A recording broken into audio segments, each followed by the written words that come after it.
someone invites you to go on a trip with them because your way of handling a particular job on the trip is what's needed. So you pack your stuff and you're excited to go. You keep wondering though, because let's say you're the nanny and the kids chose you.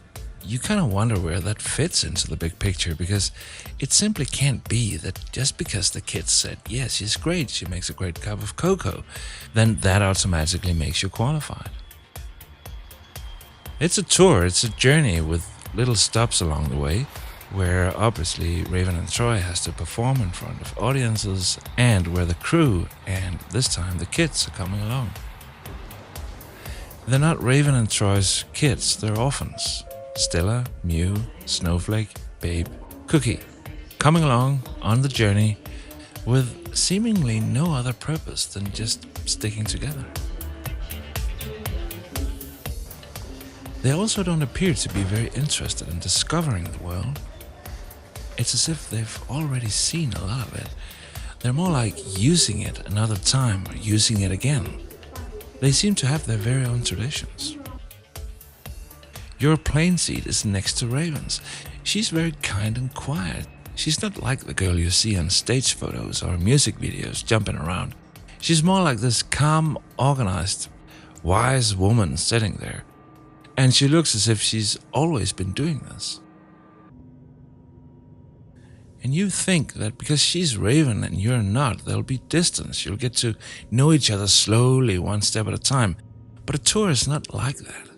You're either on large stages, sharing an enormous space, or you're crammed together in little compartments like elevators, car seats, and all kinds of airplanes. So very quickly your bolts start to come loose and you just go with the flow. The kids seem to be doing fine. They know that your job as a nanny is also to make sure they get some homework done down the line.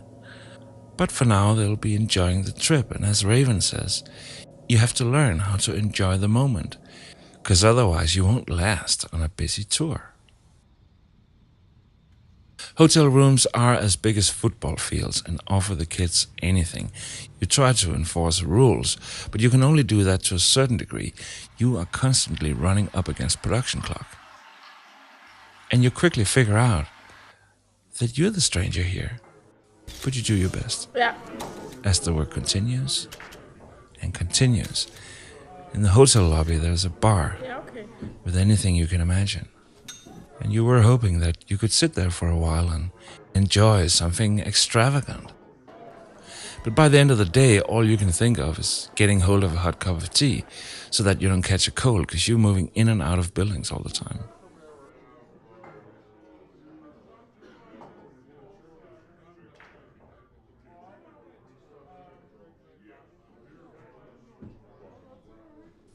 A few hours later, the basement opens up, and you've got access to all sorts of things, including an improvised hotel after party, in which you say a lot of emotional things to each other and can't remember half of it. Next up, Republic of Kilimanjaro, Mango Lagoon, beach concerts, many of them. Parties with people who look you straight in the eyes, ask you questions, and think you're interesting. Raven and Troy transforming into whatever gets the job done on time.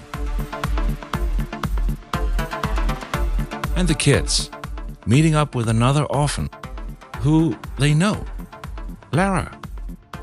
Her foster parents are working at a space center not far from here.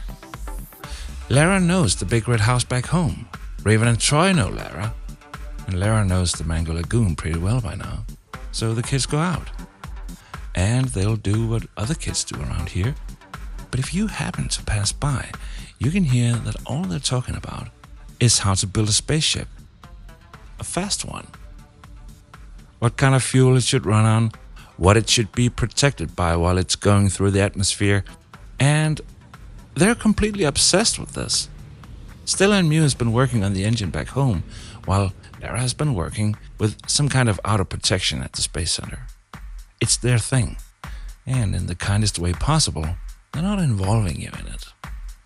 They'll ask for help if it's a matter of getting into a club or pretty much anything that involves other people. As soon as they're moving outside of an engineering question, they need your help. They want to know what you think, what you would do.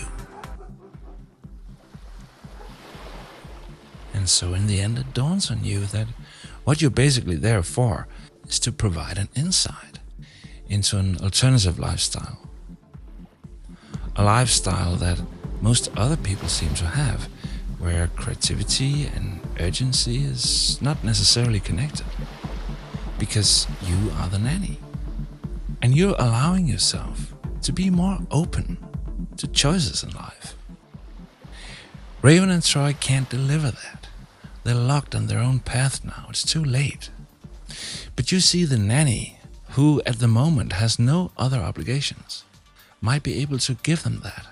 Or at least she'll give it a try.